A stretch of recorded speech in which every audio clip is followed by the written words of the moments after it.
This is another jumping day, and luckily the gym was a bit more quiet this time around, so I was finally allowed a run up in my sets. This is the only handstand that I did because I'm conscious about the volume that I'm putting into this, and luckily this was a good one, apart from the end when I was not really able to fully control my legs as I was pushing them back up from the tuck position. I lost it a bit as I was trying to go for a straddle, and I cut it there. It was a good 20 seconds where I was feeling a good effort in terms of shoulder extension and core bracing and all that.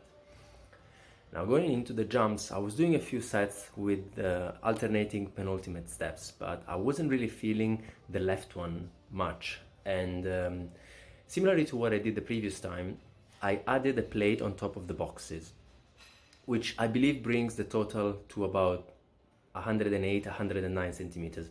And I was going for a couple of sets with these. Now, I still think that the effort was decent. I was able to land in a good position where my femurs were about parallel to the floor, so I was not compromising the landing position. And ideally, I will be progressing these and slowly put up some weight if I can, when I can.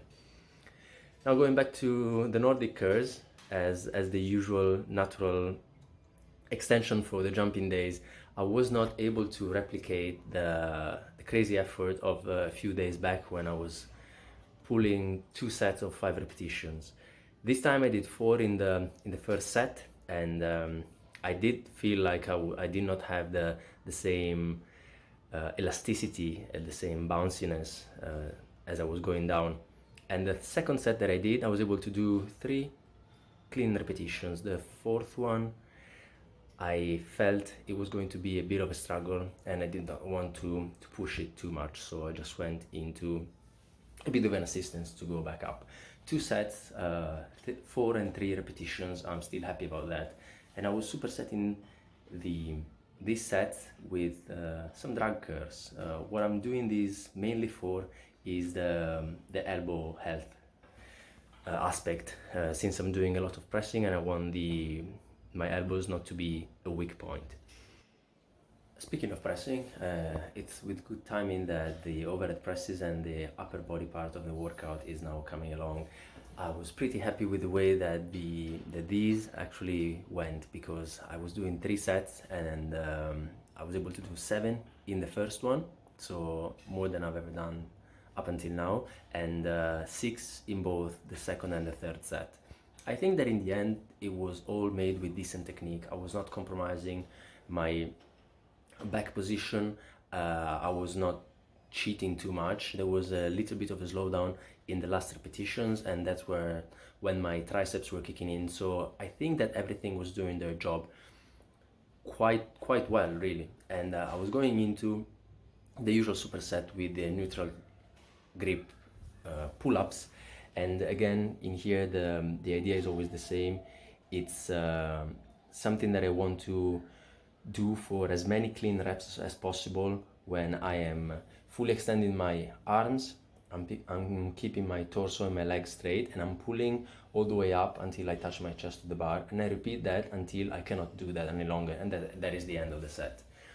Now, looking at the second set of the push presses from a different angle, I can see that I can always achieve full shoulder extension, and it looks like the end position seems to be pretty strong. My triceps are doing a good job, and I'm able to repeat this for the third set too. Thinking about my previous effort, I was doing the overhead presses at the end of the day when I did not eat anything, and so definitely this is not to be compared with what my output was on this day when I was actually fully fed. A few days back I was doing 3 sets of 5, and at that time, for the state that my body was in, that was actually a pretty good effort, and it was commiserate with the context at that time. And in a fully fed state, I was pretty satisfied with how much I was able to push this. Just to reinforce what I was thinking about this in a previous video, I want to progress this up until I'm able to do at least 10 repetitions in the first set, and possibly maybe 3 sets of 10, maybe 10, 10, 9, 8. That would be probably enough for me to realize that I can move up in weight in a decent way, maybe add 5 kilos and see how many I can do with 45 kilos, and progress these again in the same fashion and go up until I find I hit a wall, basically. Hopefully that doesn't happen. Let's see how things go. Ciao.